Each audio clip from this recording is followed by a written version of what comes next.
It's spoilerin time, folks. If you know our show, Cordkillers, you know we do a lot of hard work trying to figure out how to watch stuff.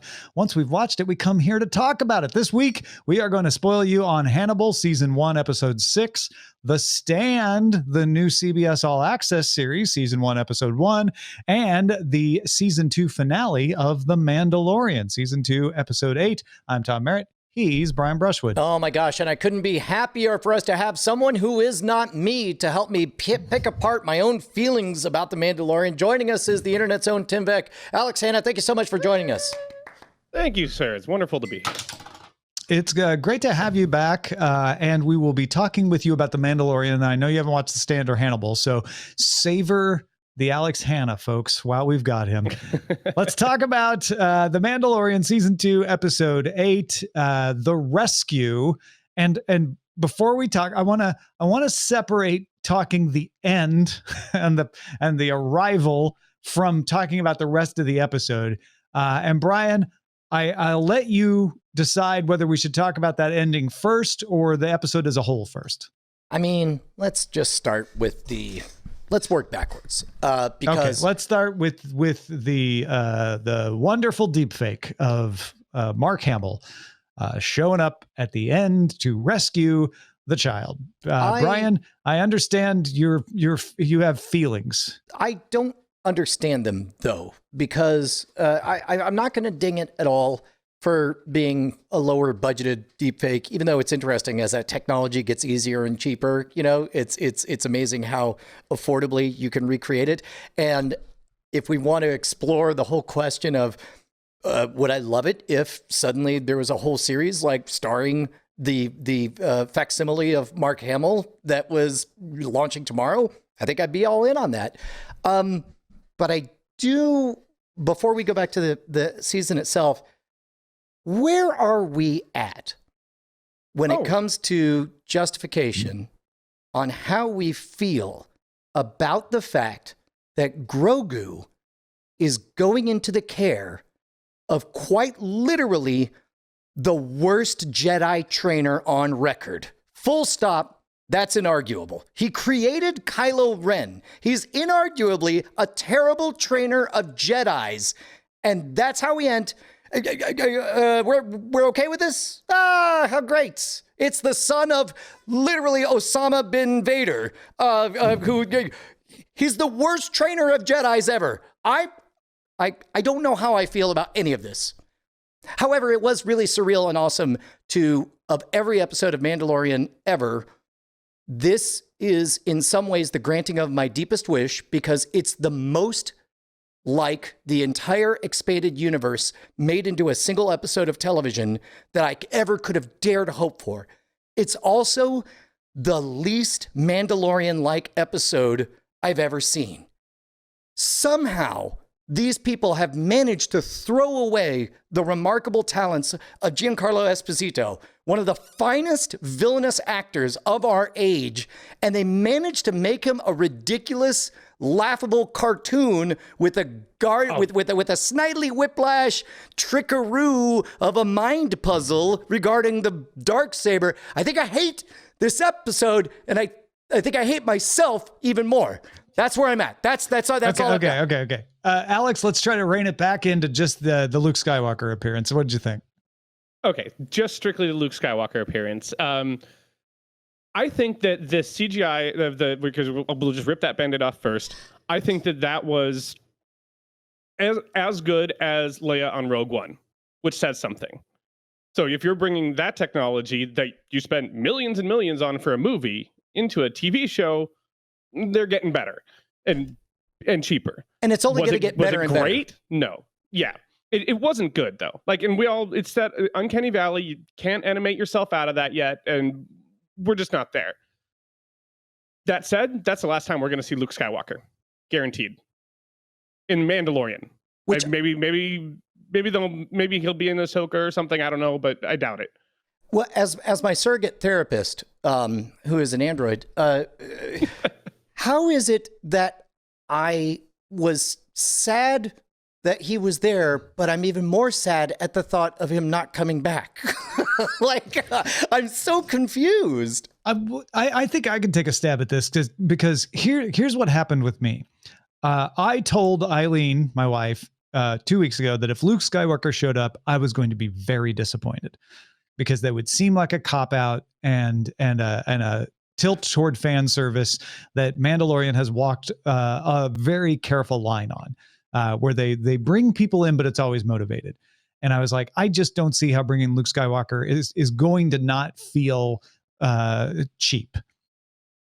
I watched this first on my phone in the morning so that I wouldn't get spoiled. I felt when I watched it that only Luke Skywalker could show up for Grogu. And in fact, I was wrong. And then if Ezra Bridger or even Ahsoka saying, surprise, it was me the whole time, or anything else but the only remaining actual Jedi showed up, it would be disappointing. And that this, 10 years after the events of Return of the Jedi, is exactly what would happen. Luke Skywalker in an X-Wing with R2-D2 shows up and takes Grogu and says very little other than like, hey, I'm here, come with me.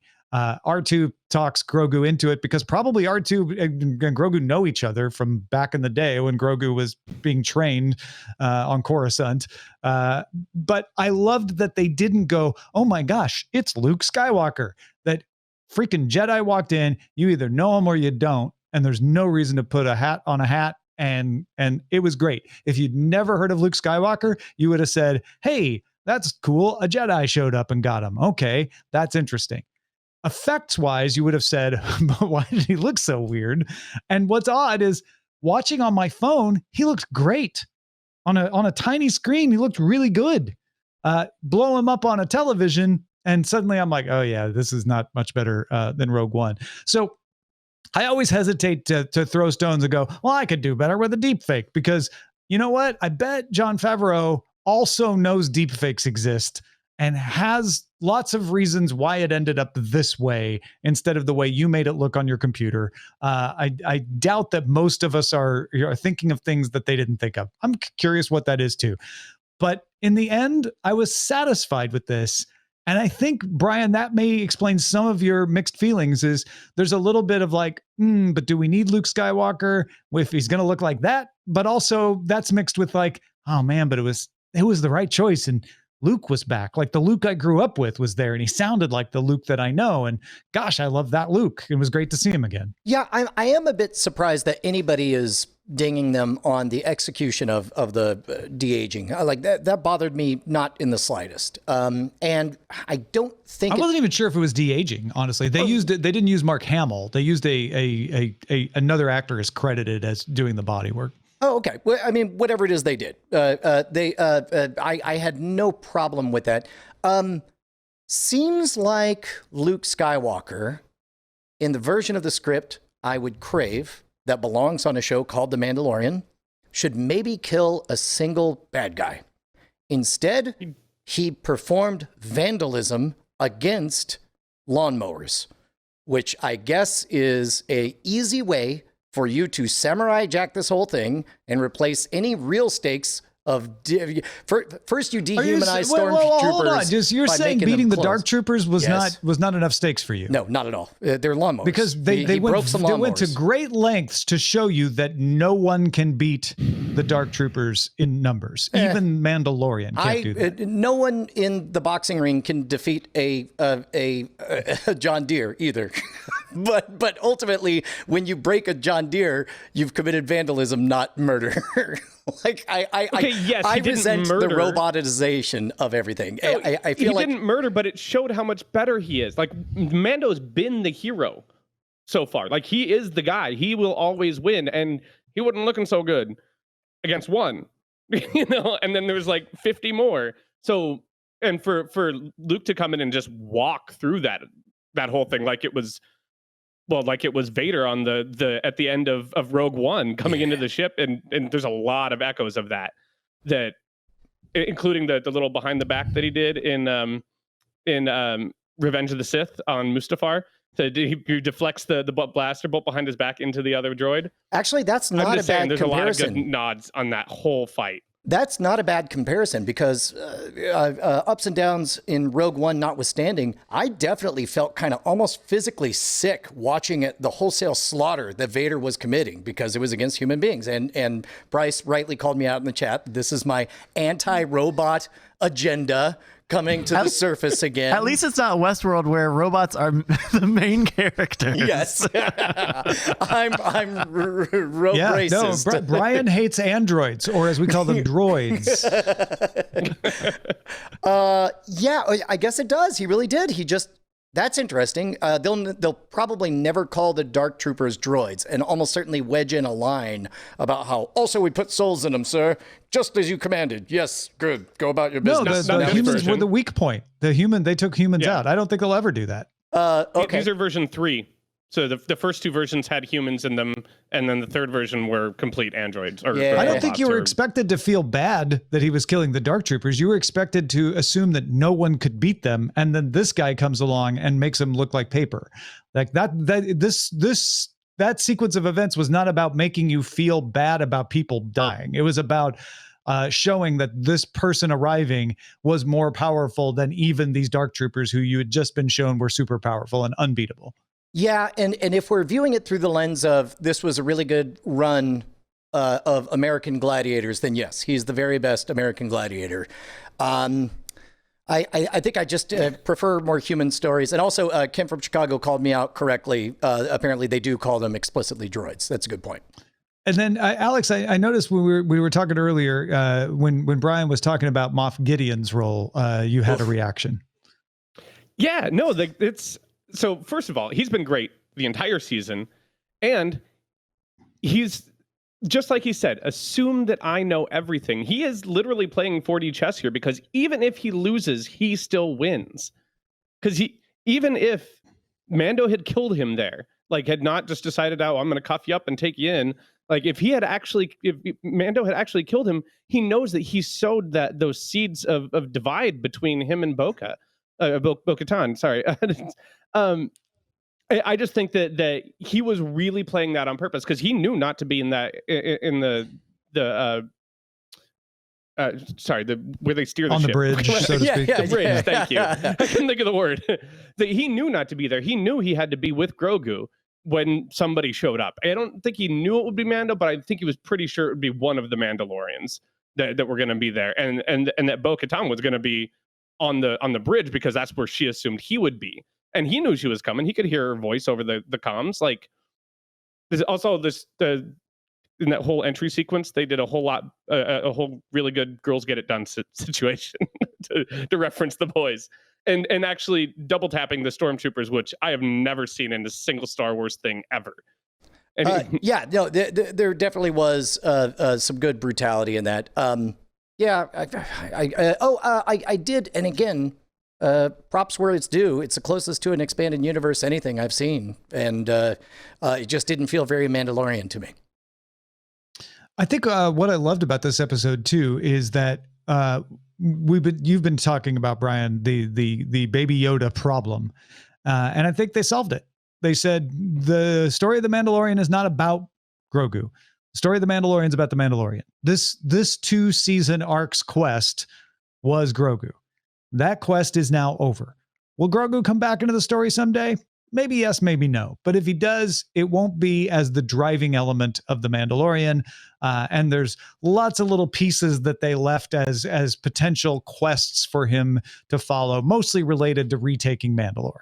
And that we're going to get a new quest next season. And I love that. I love that we've taken care of Grogu. The quest was resolved. He's with the only living Jedi, the only person you could conceivably feel safe having Grogu go to. And now we've freed the Mandalorian. We've freed Din to go on a new quest starting next season. Man, dare I say, Tom, you have just given me a new hope for season 3 that we can go straight back to what I love about the Mandalorian, which is like if it's straight up just him on the outskirts of some other thing, picking up new side quests, and now we've shared that 2-season arc, and we'll be happy when anyone shows up again, but we'll be following the Mandalorian stories.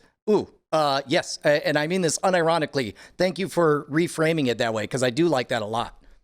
Yeah. I mean, I'm not saying we won't have a return of the Jedi in one of these. In the future.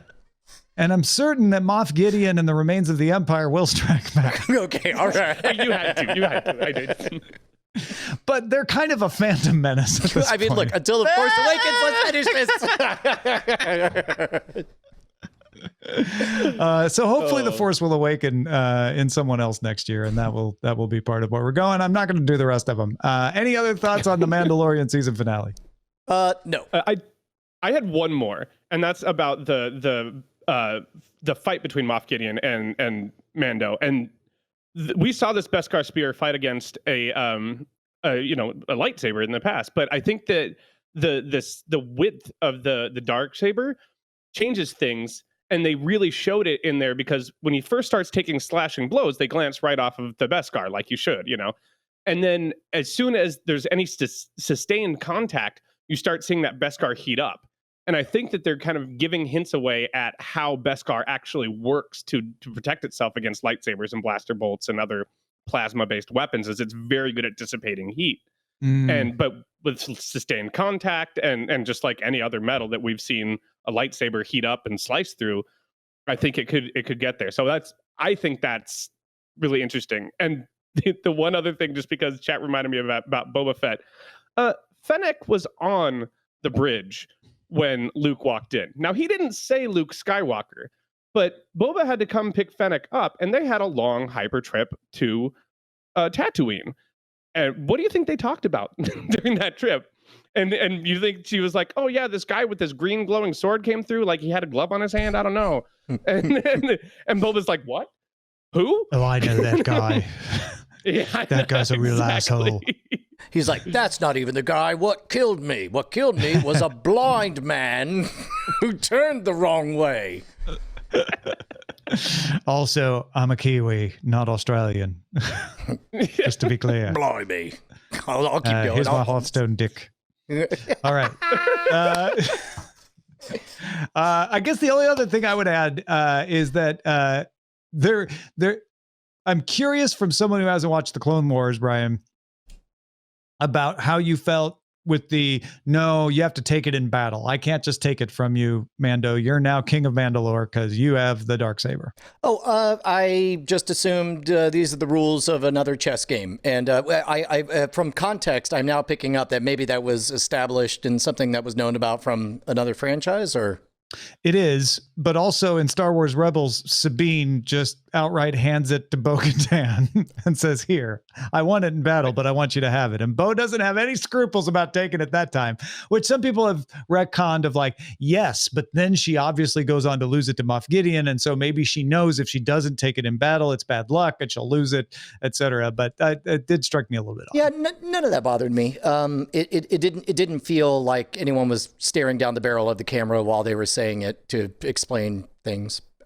Okay. Yeah, cool. I'm in that boat, Tom. I think that she's really upset about having lost it, and basically in her mind is like, I'm not making that mistake again. I'm taking this broke the the right rules way. before. Ain't gonna do it again. Yeah. All right. Last thoughts on the Mandalorian? I think that's everything. No last thoughts on the Mandalorian. All right, there you go. That's the Mandalorian, season 2, episode 8, The Rescue. Alex, Hannah, Tinvec, thank you so much for chatting Mandalorian. We're going to go on to talk about some other things that I know you haven't watched, but let folks know whatever they need to know about you.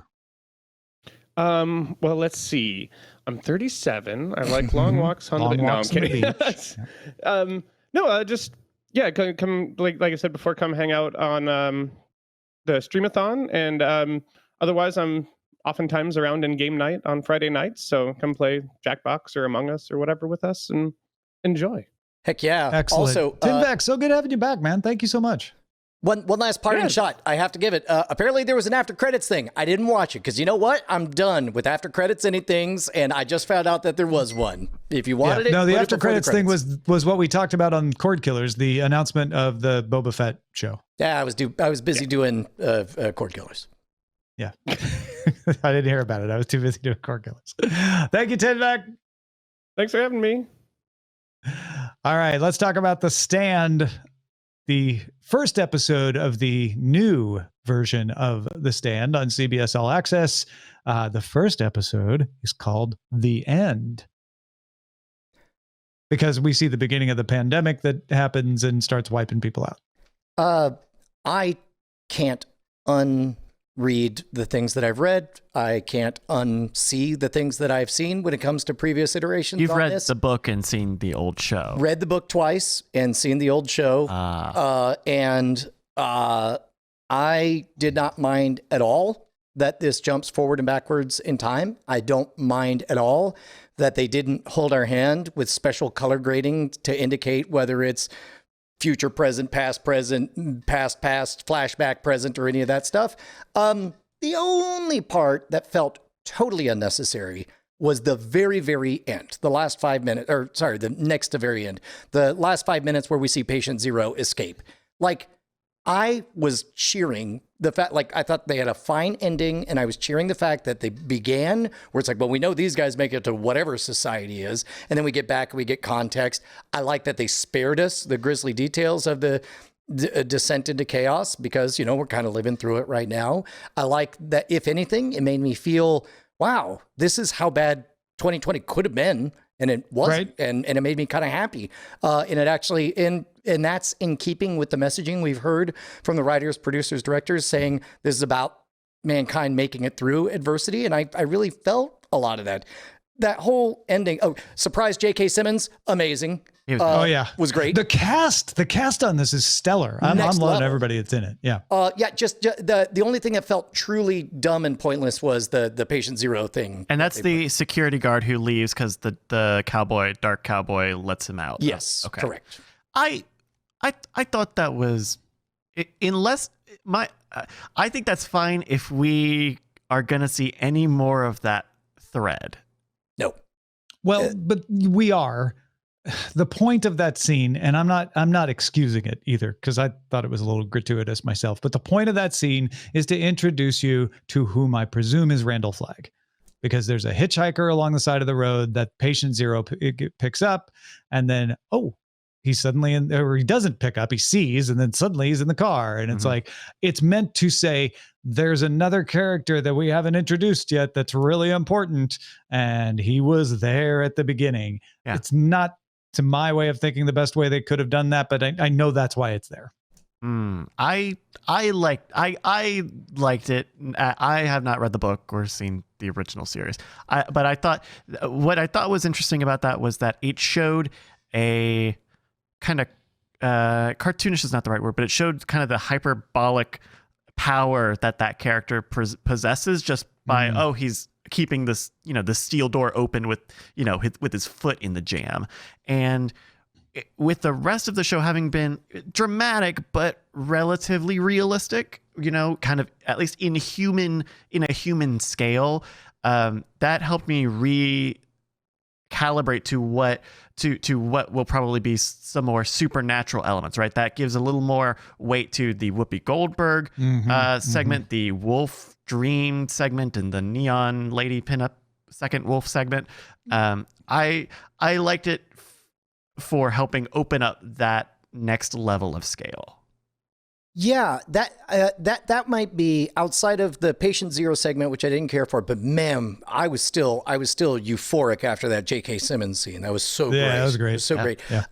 The next thing I would ding it for is some people can pull off dream sequences and some have a harder time. And for, like, we've seen Hannibal do really, really great of these drifty moments where you're like, wait, is this a dream sequence? Is it not? Or where are we?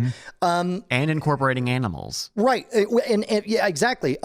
Whereas this one felt almost kind of Beetlejuicy, where it got a little bit kind of over the top, where like a spotlight goes on Harold and so on. Maybe I'll recalibrate, as you wisely put it, because we kind of went through that with Lovecraft Country, where we start off with a lot of mysterious off-screenness, and then it becomes very overt on-screenness. Yeah. Maybe the reverse happens, where right now it feels very overt, and maybe it gets a little more dreamy. What about you, Tom? I had low expectations for this, and it exceeded those low expectations. So I'll give it that. The cast was great. I liked the way that they fed the story with flashbacks, and we see the guy that's shoveling bodies and having a hard time, and then we learn that where he came from and how he got there, and the jealousy between him and our other hero, whom we also learn is immune, and how he got from where he is to where they're going. What we don't know is how he and the girl from Maine meet up. So there's nice little bits to tell. And even though I've read the book and kind of know where they're going, it's still fun.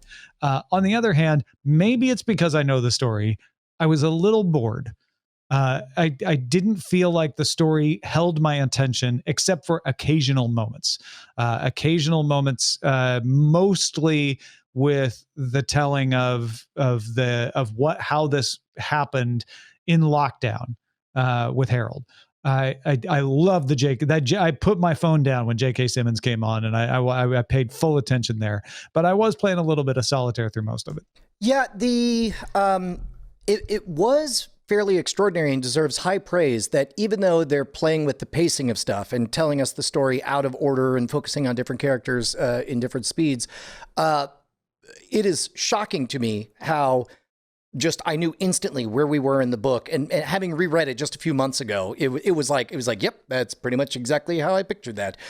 Very few added scenes, very few massaging and simplifications so far. I mean, simplifications in that we only followed two or two of the big groups. We have Stu's story, and then we have Fran and Harold, and that's pretty much it. And from what I understand, next week we'll get what's his name, Larry Underwood, and another person's story, and then they're going to come together. Some of those ribs. Yeah, that's Frank Underwood. Oh, got it.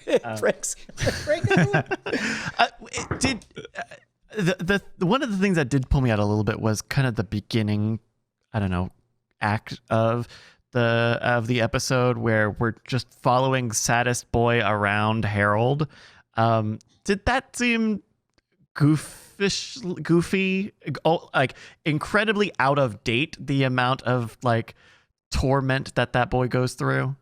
Can I for those who have read the book, I think I speak on behalf of all of us when I say they toned down Harold considerably. Really? He was an absolute cartoon of that in the book. So I was very thrilled that they made him somewhat believable as a surly, selfish, self-absorbed Stephen King bad guy. Yeah. I said Harold earlier, and I meant to say Stu, by the way. I flip-flopped them because I did not enjoy the Harold story as much as I enjoyed the Stu story. And honestly, I think I enjoyed the Stu story mostly because of Hamish Linklater playing Dr. Ellis and J.K. Simmons. So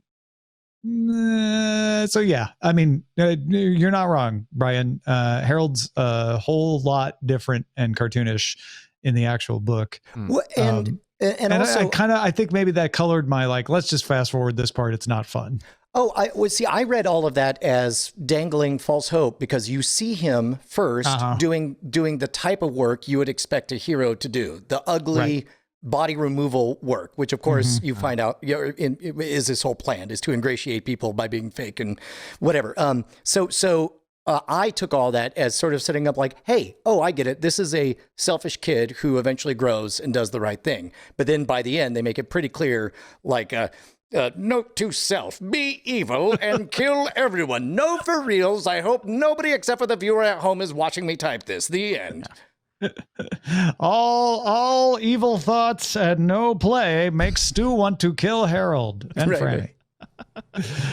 Yes, indeed. But I'll be honest. I'm not. It's not like I'm dreading finishing this out. I'm intrigued. It's got good production values, good acting. And so I'm hopeful that it'll carry me along. They definitely, again, that ace card they pulled out with J.K. Simmons, if I get one of those per episode, I'm in for all 9 episodes. That's all I need. I've got a question, and maybe the correct answer is to not answer my question, but I liked in this episode that we ended up in kind of the in these what felt like, hey, we are on the other side of the disease, and now we are exploring living in a society post-disease, and it's probably smaller, and it's probably a little more local, hyper local, and all of that stuff. And it gave me the idea of like, oh, so maybe just the rest of the story will be from that point, but I have to imagine there is a whole road trip from point A to point B that maybe this series or season is going to focus on. I think what's non-spoilery and fair to tell you is they definitely pointed to a gap in Stu's story between when he escapes or is let out by J.K. Simmons and how he arrives in Colorado. Mm-hmm. And so if you're right, then next week we just have that happen in exposition. Like, it was a crazy ride on the way here. If not, you're probably going to see Stu and Franny and Harold's stories about how did they get there? And given the way we're jumping around in time and going back and telling stories, it feels like I've seen this a lot in shows where you have two timelines running, right? You have a timeline of the backstory every week, and you have a timeline of the present story. Also, they definitely flatly stated they were going to Atlanta, Georgia, to where the CDC was, Fran and Harold were, but I don't know if they say where they are, but they're definitely in the mountains in the other place. They say Colorado in the very first scene that we see Harold. Oh, okay. Yeah, I didn't remember that. So, okay. Huh. All right. Huh. Yeah. Yeah.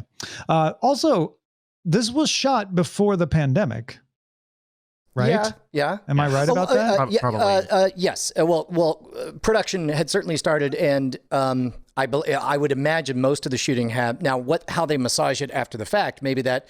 Because I found it to be remarkably believable in many respects. And, yes. And yeah, I don't know if they massaged it to be that way or not, but I like what you said, Brian, of watching this and going, yeah, man, this year could have been a lot worse. Look at that. Because a lot of what they're saying on the radio and things in the flashback scenes, especially in Maine, really struck home. This is such a minor thing that I hope I won't get dinged for spoilering during spoiler time, but I poked around at some summaries, and somebody mentioned a statistic that is a major plot point in the book and seems to be different in the TV show.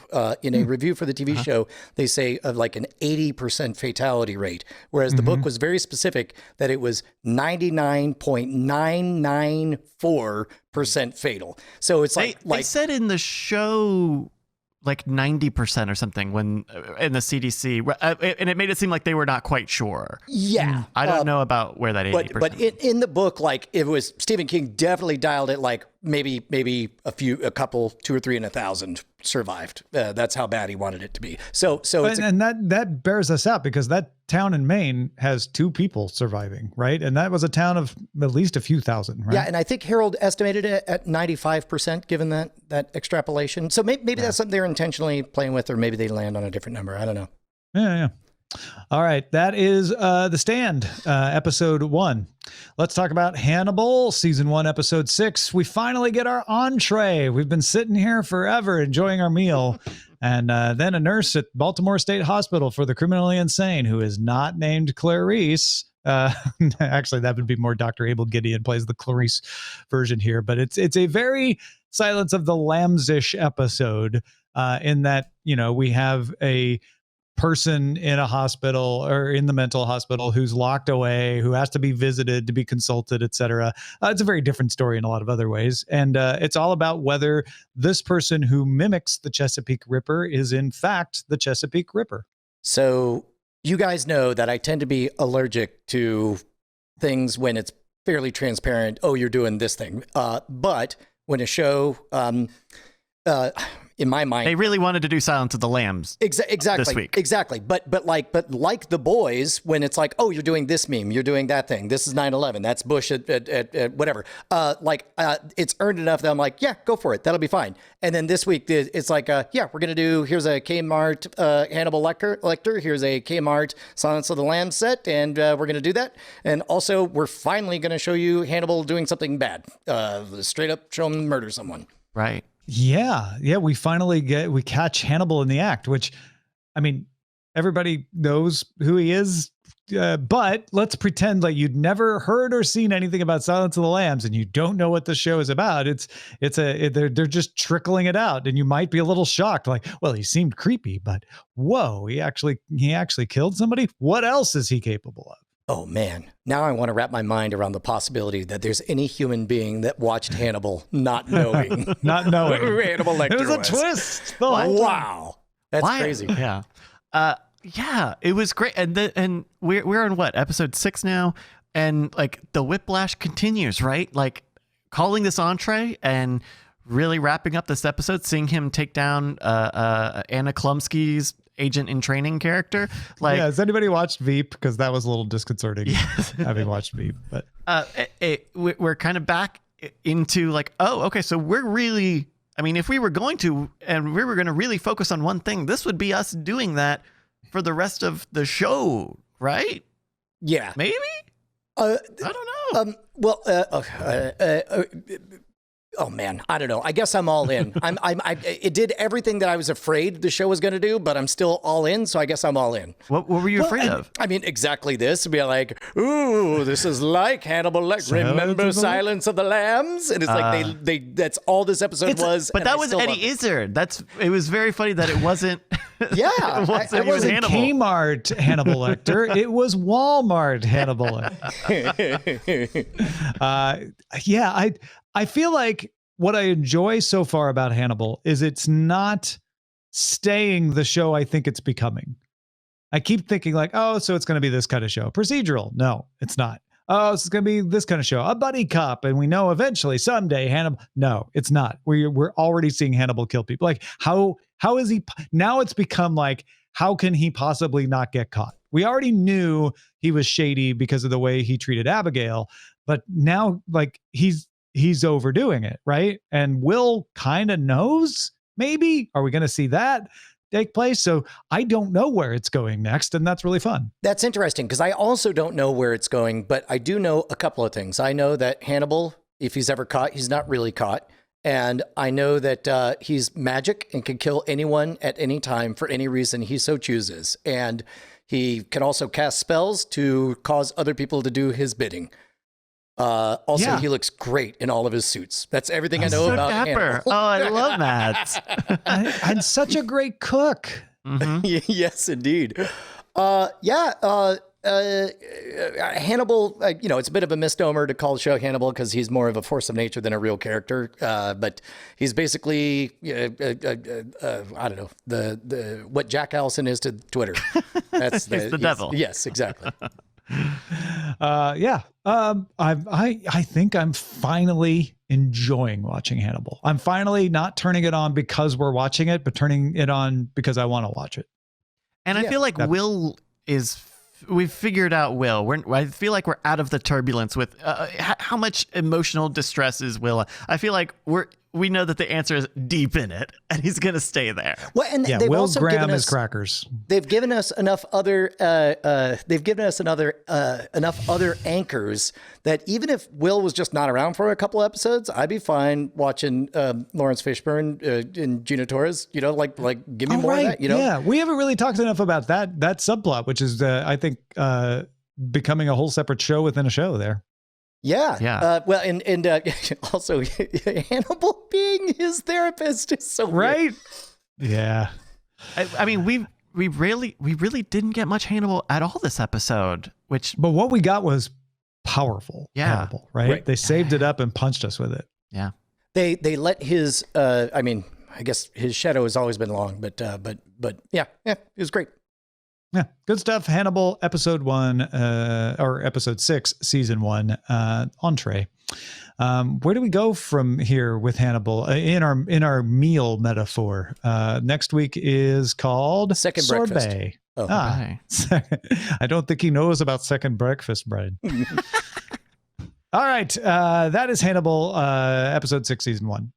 And that is Spoilerin time. Thanks again to Alex Hanna for joining us for the Mandalorian talk. Thank you for joining us for all the talks. Remember, you get these episodes earlier, right after we record them, basically on Tuesdays. If you're a patron, patreon.com/Cordkillers. Again, we record them on Mondays. I know somebody was about to correct me. So we record them on Mondays, but you get them on Tuesdays if you're a patron, patreon.com/Cordkillers. We'll talk to you again in the new year.